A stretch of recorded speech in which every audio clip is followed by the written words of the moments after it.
it was about halfway over me and I started feeling my belly and started getting that feeling of like I'm running out of oxygen. I thought, I'm not going to make it. This boat is not over me. I can't go up.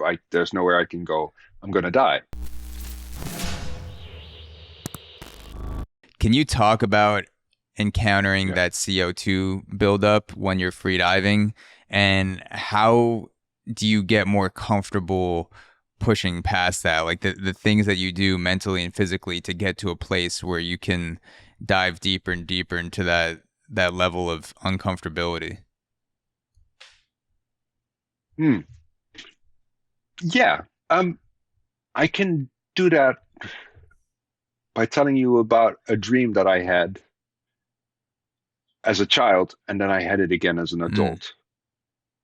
And it was really interesting because as a child, it was a nightmare because I was in a canal in Holland. And canals are just like straight waterways with really steep sides. yeah.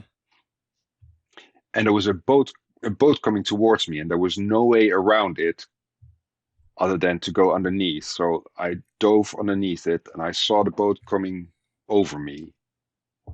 And it was about halfway over me, and I started feeling my belly, like, and started getting that feeling of like I'm running out of oxygen. And I thought, I'm not going to make it. This boat is not over me. I can't go up. There's nowhere I can go. I'm going to die. At which point I woke up and I was really scared. And then as an adult, I had the same dream. I was in a canal, boat was coming towards me. It was the same boat even.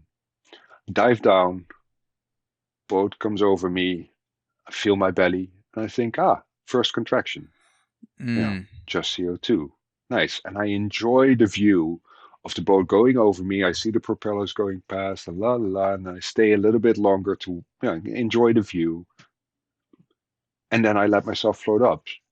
So it's the same dream, but as a child, it was a nightmare. As an adult, because I had a little bit more information, it became a very beautiful and pleasant dream. Like it was a nice view to have.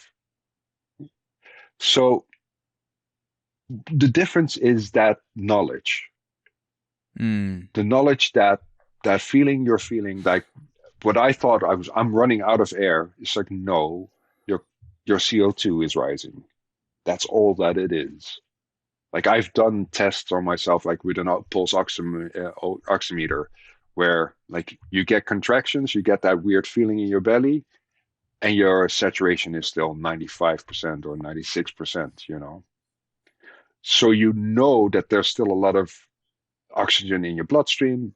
You know that there's a lot of oxygen even in your lungs, because that doesn't disappear instantly. mm. And all that is CO2. You're building up CO2. And CO2 is uncomfortable, but that's all that it is. Like it's a bit of discomfort. So as soon as you know that, you can learn how to relax into that feeling of discomfort. And if you train it a lot, you also you get desensitized to it more and more. So it doesn't get much easier, but you can hold the discomfort for much longer. And if you do that sensibly and with a buddy, so you do it safely, you can train it to a point where like you can be very comfortable underwater during dives for 2 minutes, two and a Mm. half minutes, maybe 3 minutes. Most people can. Like it's very doable. But you have to do it sensibly. You have to build up to it slowly, and you have to do it with a buddy. When you're training like that, does that initial feeling of feeling like you need to breathe, does that happen later and later with each dive, or is it that it's happening at the same time every time you go down? So like let's say like 30, 45 seconds in, but you just get used to pushing past that point for longer. Mm, yeah, that's the deal. I spoke to a lot of people also who can swim enormous distances underwater, like more than 200 meters, and they all say the same thing. Like it doesn't get easier, but you can hold Mm, the discomfort for longer.